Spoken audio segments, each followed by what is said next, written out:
সে বিরক্ত হতে পারে। বারবার একই প্রশ্ন করছেন কেন? বাড়িতে কে আছে তাহলে বারবার একই প্রশ্ন করছ কেন? তখন যেই অলির মাথার কাছে বসে থাকে এবং সাক্ষীদ্বীপ সূর্যকে বলে যে আমার মেয়েটি তার মায়ের সম্পর্কে খুব সংবেদনশীল এবং খুব আবেগপ্রবণ, এখন যদি সে জানতে পারে অলি তার সম্পর্কে কি ভাবছে। মা, কিন্তু আমার মেয়ে খুব হৃদয়বান হবে এবং আমি চাই না যে এখন একজন বাবা হিসাবে আমি বুঝতে পেরেছি যে আমি আশা করি আপনিও বুঝতে পেরেছেন যে একজন বাবা হিসাবে তার মেয়ের স্বাস্থ্য তার কাছে সবচেয়ে বড় সূর্য, কারণ আপনার মেয়ে আজ আমার মেয়ে এসেছে।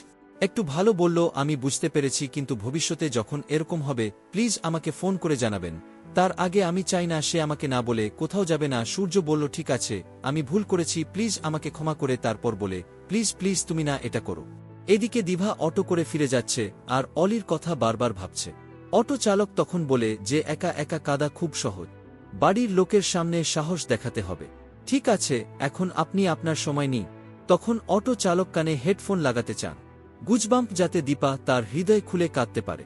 দীপা ঠাকুরের কাছে প্রার্থনা করতে থাকে যাতে সোনা ভালো হয়ে যায় এবং রূপার জন্য প্রার্থনা করে। যখন থেকে দীপা আমার বুকে হাসছে তাকে একবার জড়িয়ে ধরতে আর এই জীবনে সুযোগ হবে কিনা জানি না। দীপা যখন এই সব কথা বলতে যাচ্ছে তখন সে জয়ের সামনেও যেতে পারেনি, যদিও জয় তাকে ছুতে চায় তা করতে পারেনি। দীপার খুব খারাপ লাগে এবং বলে যে সবাই ঠিক বলেছে, আমি কেন এমন করছি, অনেক মুগ্ধ তাই সবাই বিপদে পড়েছে, আমার জন্য দূরে থাকাই ভালো। সোনাও ঠিকই বলেছে, আমার জন্য সবকিছু নষ্ট হয়ে যাচ্ছে।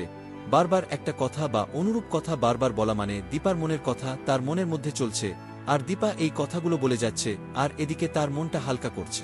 মিশকা তার চোখের সামনে পুরো বিষয়টি সাজানোর চেষ্টা করছে এবং পুরো গল্পটি কি বলে যে গল্পে দুটি নতুন চরিত্র আসছে, একটি বিজি এবং অন্যটি সাক্ষ্যদ্বীপ। তোমাকে সাক্ষ্যদ্বীপের ব্যাপারটা বুঝতে হবে।